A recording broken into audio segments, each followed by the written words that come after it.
So what are the three best books to deal with bullies and narcissists?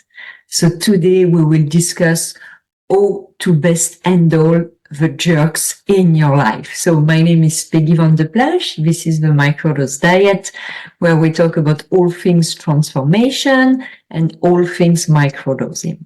So from my perspective, books provide fabulous insights on topics that we would not otherwise learn about. And understanding how to spot narcissists and understanding narcissist behaviors, as well as how to handle these bullies, is definitely a topic that is worth knowing more about. And I spoke already multiple times on this topic. Are corporations gaslighting psychopaths? Are you stuck in narcissistic relationships? Seeing through the bullshit and gaslighting, narcissism at its best, and unveiling the ultimate gaslighting. So based on that, you would think that by now I am narcissist proof. But no, I still get caught by surprise sometimes as well. Such as last weekend, and I will tell you more about that in a minute. So when I write and talk about narcissists, I am not referring to the typical self-centered and unaware individuals who mainly focus on themselves in discussions. These people are tiring, they are pretty useless, but they are not harmful.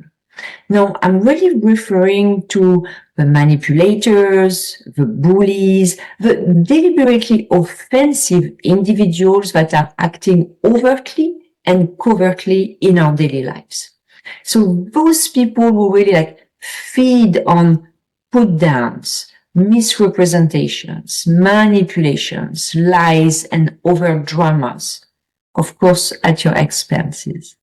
Their intention can simply be to make themselves feel better about themselves, again, at your expenses, but it can also be more sophisticated and calculated, as I realized last weekend.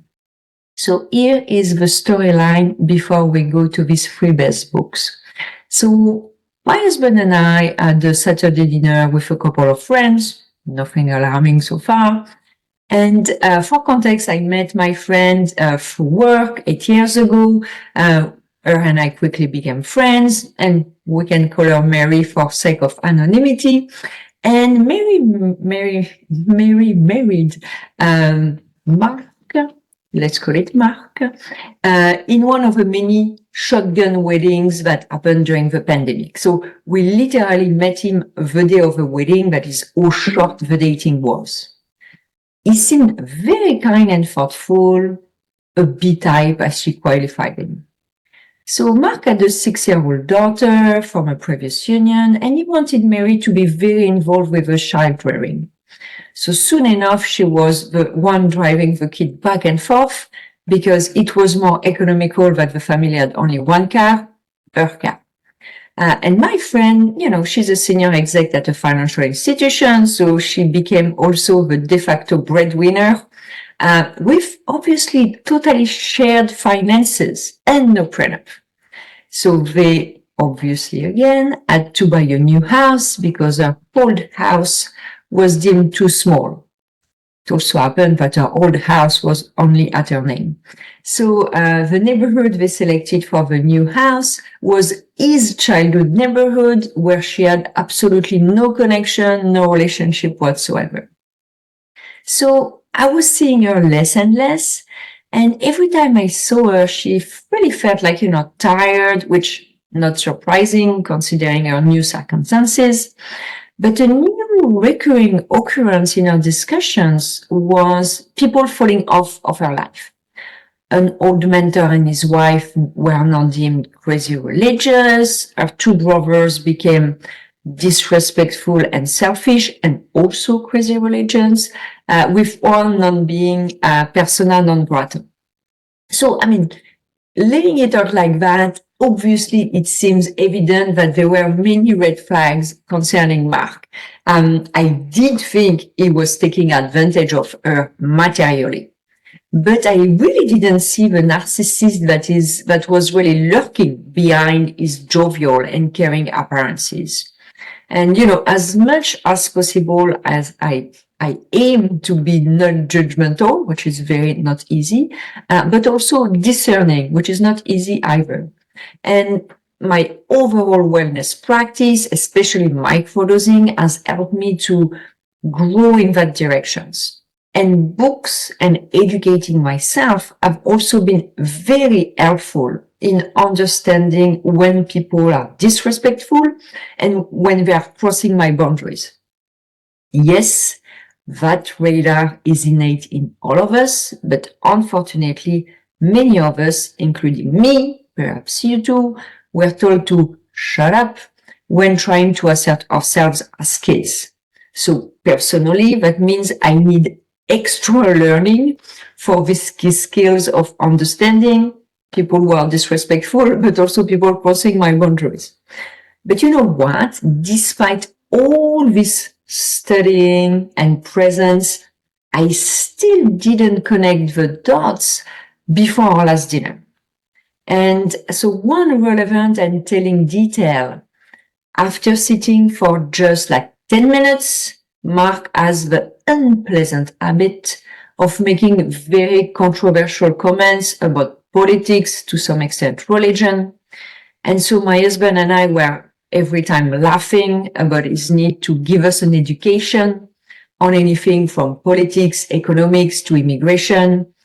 But contrary to us, though, he never studied or worked in any of these fields, nor is he an immigrant. Again, more red flags, and we'll discuss later baiting and an illusion of grandeur. So prior to that fateful dinner, we were already bracing ourselves for another one of his pontifications. Like clockwork, after 10 minutes, he started with another political rant. Rant that I abruptly and not really subtly, I have to say, interrupted with a story about our cats. Yes, that's all not subtle my interruption was.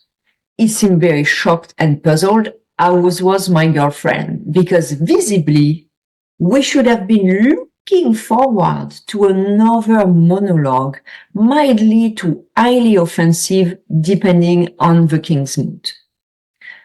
Unfortunately for us, I am a very slow eater. So 90 minutes later, he gave it another shot. By this time, I have to admit, I was really getting tired of always being the one taking the high road and having to stroke the ego of an arrogant bully in order to keep the social peace with my girlfriend. That was really going on my nerve, especially that she really became actually his enabler, his victim and his enabler. That's very interesting. So I don't need to tell you more, but let's say things went downhill very, very fast. By the way, Mary and Mark, if you are listening to these words, you owe us $400. So the day after this very interesting and abrupt end to our dinner, my better half and I were still wondering WTF had happened and how we ended up being dragged in the mud by those two. This is when I finally is the word, started to connect the dots with everything I had read, watched, and listened on narcissists. So here you go. These are the 3 best books I have ever read on narcissism, and hopefully they will serve you to detect the patterns before things go down the drain. So the first book, it's called It's Not You by Dr. Ramani Durvasula. Very good book. She has also a great YouTube channel. That's how I discovered her. So this book is great to educate yourself on narcissism. So whether you have to deal with narcissists at home, at work, everywhere in between, it will give you a comprehensive exploration of narcissism. It will debunk myths, and it will also offer you practical advice on recognizing and dealing with narcissistic habits. So if I have been more watchful with Mark and Mary, I would have recognized some of the signs Dr. Ramani talked about in our book. So the first is love bombing. So love bombing is what we call an intense and overwhelming display of affection and attention that a narcissist typically uses at the beginning of a relationship. And that is something that was very obvious in Mark and Mary relationship, because Mary, she was a single woman for a very long time. She was actively looking for a solid relationship, ideally children. And Mark understood that very well. Very well. He actually started calling her my wife after just a few months of dating. He moved with his daughter again very quickly in her home, and in less than a year, they were married. So that love bombing really went from 0 to 100 in that relationship. So that should have been a red flag already. The second is what we call a death by 1,000 cuts. You know what death by 1,000 cuts mean? It's really this gradual, subtle, but also often overlooked ways in which a person's self-esteem and sense of self can be eroded in a relationship with a narcissist. And I could really see every time I met my friend that she looked not just tired, but emotionally exhausted and empty, as if someone or something was just like sucking up her energy. And in addition, what was very interesting is that her perspective and opinions have totally changed. It was like a 180. She was thinking, saying things that had nothing to do with her previous belief. So that was an interesting thing I should have probably been a bit more aware of. And the third thing I want to mention, based on Dr. Ramani's book, It's Not You, is difficulty with relationships. So that is also another red flag. So narcissists often have turbulent and short-lived relationships because, well, they're self-centered, they lack empathy, and they are unable to maintain genuine and reciprocal relationship. And in our case, that guy, Mark, is estranged from his family. He has legal disputes with his business partner. He has legal disputes with the mother of his child. And, you know, obviously all these people are in the wrong, and he has been their victim all along. So again, this is really the mosaic theory, you know, something I learned when I was studying my CFA, like the finance certification, is that it's not one thing. It's the addition of 5, 10, 15 things that gives you the picture. It's like a jigsaw puzzle, you know. Now this is the animal. And when I put all the pieces together, it's pretty clear that that guy is a narcissist, and my girlfriend just got caught into, in his web. So in her book, Dr. Ramani provides strategies for those dealing with narcissists, which include obviously setting firm boundaries, which sometimes is easier said than done, but anyway, practicing self-care and seeking support for others who understand narcissism. And Dr. Ramani, she really stresses the importance of recognizing when it is necessary to distance oneself from toxic relationships to really preserve your mental health and well-being. And, well, I guess in that context, I am totally covered when it comes to the distancing, you know. And one thing I want to mention is that to be narcissist proof, you need two things. You need high self-worth, and you need to be more present, because otherwise you're going to go on autopilot. And the higher your self-worth, the less likely narcissists will go after you. So again, you should check my website, the Microdose Diet, because I do coaching now. I have online course, I have microdosing product, and all of that will help you not only increase your self-worth, but also be more present. And that is the best antidote to manage and avoid narcissists in the first place. So the second book, I love that book. It's called Slay the Bully by Rebecca Zung. So that's a very interesting book because it is great when you have to negotiate with narcissists. So Rebecca Zung, is a divorce attorney. And she had developed a method, SLAY, SLAY, to really shift the power dynamic when you have to deal with narcissists. So it's really about taking you from victim to victor without the backlash. Because that's one thing difficult with narcissists is that they don't really like to lose. So they tend to be quite vindicative in this context. So what are some of the behaviors that Rebecca wrote about that are screaming red flags with our friends Mary and Matt? So the first is the baiting. I mentioned baiting earlier. So narcissists often use baiting as a manipulation tactic to provoke reactions and gain control over interactions. So you have different forms of baiting that narcissists use. First, which is totally the case with our friend Mark, making demeaning or provocative comments to instigate anger or hurt. Or, which is also something he used to do, asking loaded questions designed to really criticize or belittle. And the third one, which is also a corollary to that, violating boundaries intentionally to create conflict. And they also have this gift to, dangle and withdraw intermittent reinforcement, to keep you hooked. It's a very good way actually to manipulate people, to never, give them this certainty. And the goal with baiting is really to get them to have an emotional reaction. So then the narcissist can use to play the victim, gaslight, or justify further abuse. So you have very good videos on narcissistic baiting tactics. So I recommend you checking that on YouTube if you want to know what it looks like.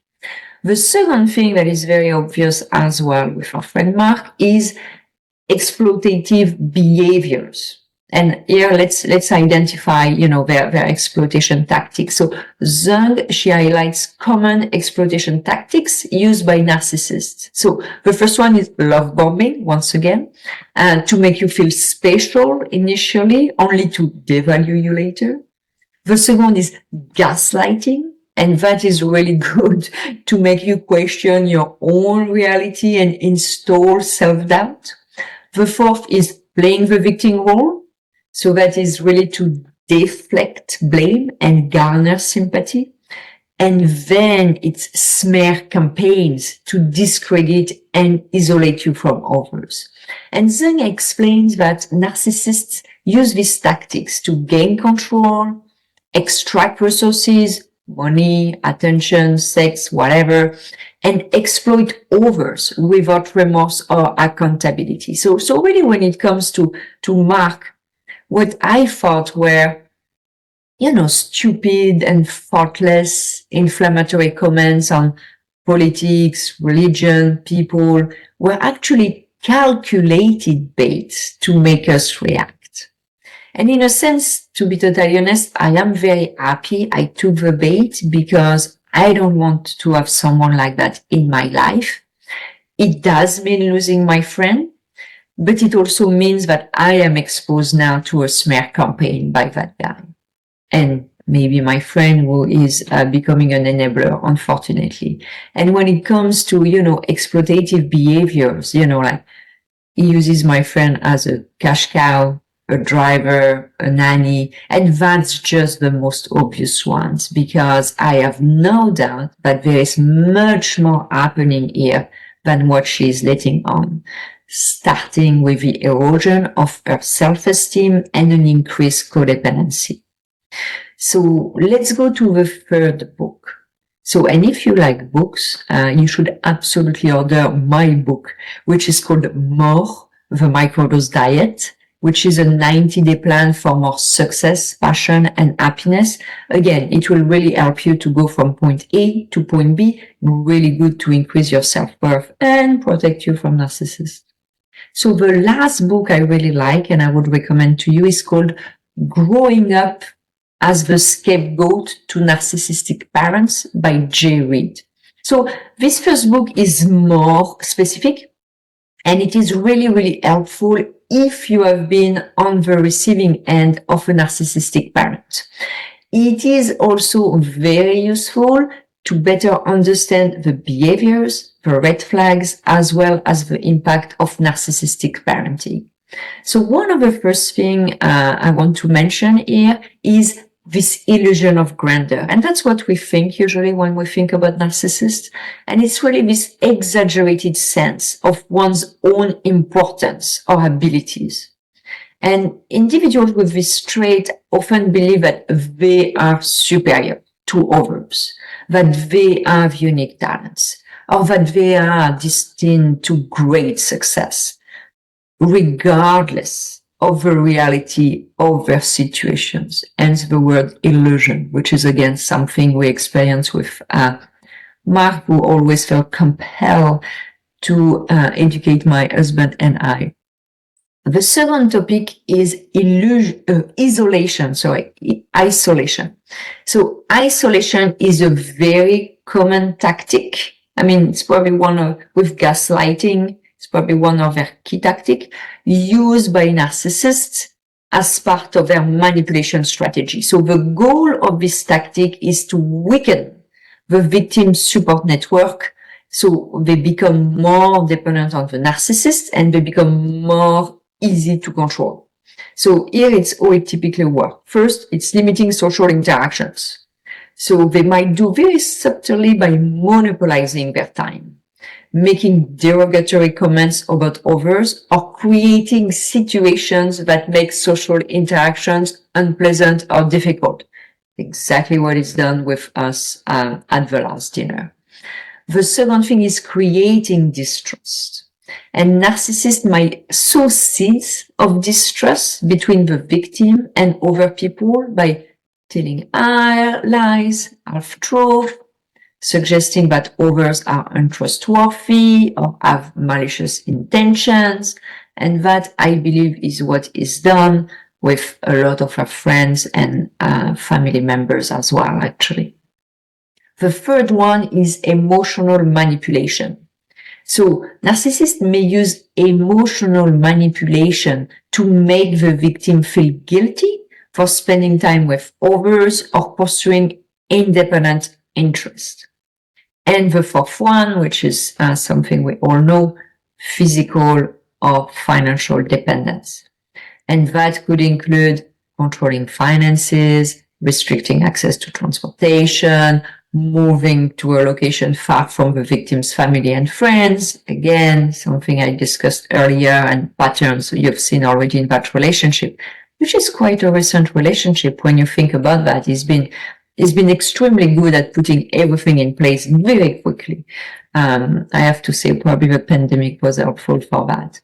The third thing is about control, and that is a fundamental manipulation tactics used by narcissists, and that allows them to dominate their victim and maintain power in the relationship. So that can manifest in multiple ways. The first one is micromanagement, micromanaging the daily lives and decisions of their victims. The second is gaslighting, which is really like this psychological manipulation that makes the victim question their own reality. So narcissists may blatantly lie or deny they said something even if there is proof, instilling this little seed of self-doubt. The third is decision-making dominance.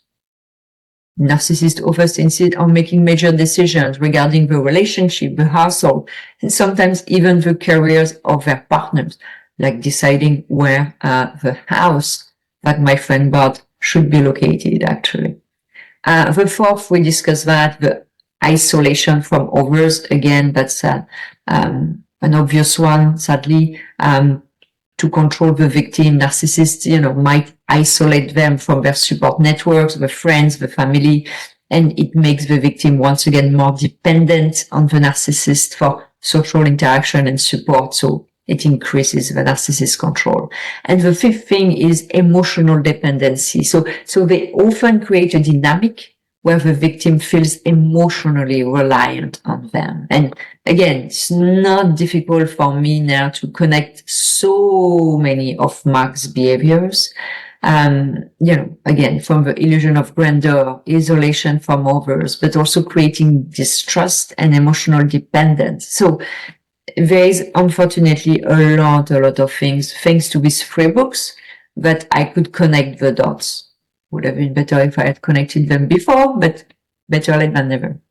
So when it comes to this specific book, as I said, it's really focused for people who were children of narcissists, because it is very different to be the child of a narcissist and to be married to one.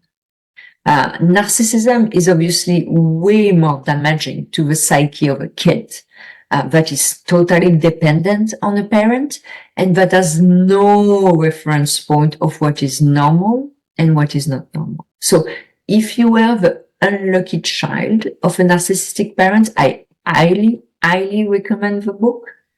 And if you suspect you might have been, I recommend it even more, because gaslighting being one of the trademark of narcissism, your radar has likely been tampered with so much that you likely don't know which way is up anymore. So that book would really give you some great insight. So one red flag I find very telling that I didn't mention and that I don't remember reading in these books, maybe Dr. Ramani she spoke about it in some of her videos, but it's really this habit of narcissists to throw everything and the kitchen sink at you and see what sticks. And what I mean by that is you might have a discussion on your kid's school. Let's say you disagree on the quality of the education. In less than 10 minutes, they will go from this topic to politics, to the cheese you forgot to buy, to climate change, to your inability to handle money, until they find the last straw that will make you lose your mind and make them feel like the winner, which usually means the victim. So in my case, narcissists tend to storm out, desolate victims of my intolerance and aggressions, because once I take the bait, I am all in and I am not backing down. So usually the conversation will go from one topic to another, but I follow. I don't stop until they decide that, okay, the only way to get out of that is to storm out. And it has happened to me already a couple of times, actually. But after this type of interactions, you are left exhausted and wondering, oh, the fuck did we end up there? And that, my friend, is the hallmark of the narcissist. They don't care about the topic. They could have argued exactly just the opposite to get their supply of drama. What they want is to bring you in a position where they can picture you as unhinged and them as victim. No matter that they started the argument, no matter that they disrespected you, no matter that they said a lot of insane things, at the end, they will turn the tables on you. And now the smear campaign will begin, turning and twisting what you say. So I would say bottom line, really, just don't engage and avoid these people at all costs. I have 3 friends who have been dating / marrying these individuals. 2 are now a thing of the past, and a 3rd one is likely to take the same direction. And what is very interesting with that 3rd relationship is that it is exactly the same pattern. Love bombing, illusion of grandeur, control, and baiting. And I really like baiting because I really see that happening to make sure you say something that they will be able to twist and justify the fact that you should not be in the friend category anymore and isolate your former friend. So really to stay on that topic of baiting, at our last dinner, another dinner, again, I should be careful with whom I have dinner now, this 3rd specimen, so the boyfriend of one of my friends, he stated that animals were there to be hunted and killed, and that we humans were at the top of the apex chain for a reason. While he knows that his boyfriend, my husband, and I are all animal lovers. So it gives you a good idea of the type of baiting you can get. It can be absolutely anything. And if you start taking the bait, you know that it means there is no turning point. And so for me, as much as possible in this context, I am trying to see my friend one-on-one, but it is not necessarily easy because narcissists want to exert absolute control, and they will do everything they can to prevent one-on-one interaction, whether by guilt-tripping their victim or just by showing up. I had the girlfriend of a friend. She was just showing up constantly. And I was like, okay, can you just leave us having a conversation? So, and that guy in particular, the last one, the animal hater, he has even been able to make my friend, who's a die-hard vegetarian, to prepare meat for him. That's how vicious the guy is. During their last trip to Mexico, my friend got very bad food poisoning with I don't know what. And the other one still asked him to go for dinner with him. So my friend was sick like a dog, had to watch his boyfriend eat because he didn't want to be alone at the restaurant. And if you're looking at that, you're like, really? But I mean, these behaviors maybe taken individually might not raise the alarm. It might just be, a lack of common sense or, a bad day, whatever, it happens.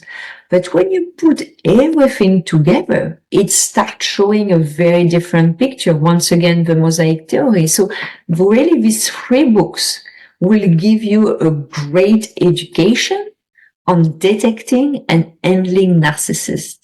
If you don't know the patterns, you are likely to become collateral damage. So I want to leave you with some food for thought.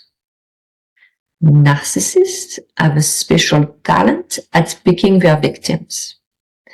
They rarely go for well-grounded, confident, assertive people. I know that all too well because I used to be catnip for narcissists.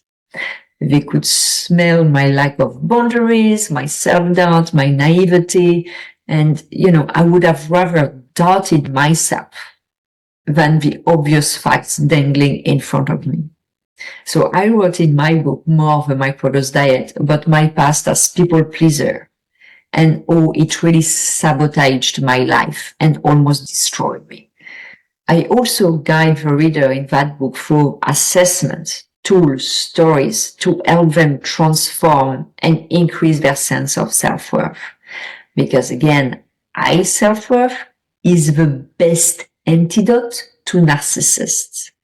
Not only will they less likely be attracted to you, which is a big win, but when you are faced with one, you will, without any doubt, see them for what they are, and you will continue on your merry way, versus thinking you are the problem. So now the question for you is, do you have narcissists in your life? What made them pick you? And what do you want to do about it? Thank you so much for watching and listening. I hope you enjoyed that video or that podcast, depending on how you're taking the information. So as I said, these 3 books, extremely helpful. Highly recommend all of them. Highly recommend the YouTube channels of these 3 people as well. And thank you again for listening. Have a wonderful day. Take care.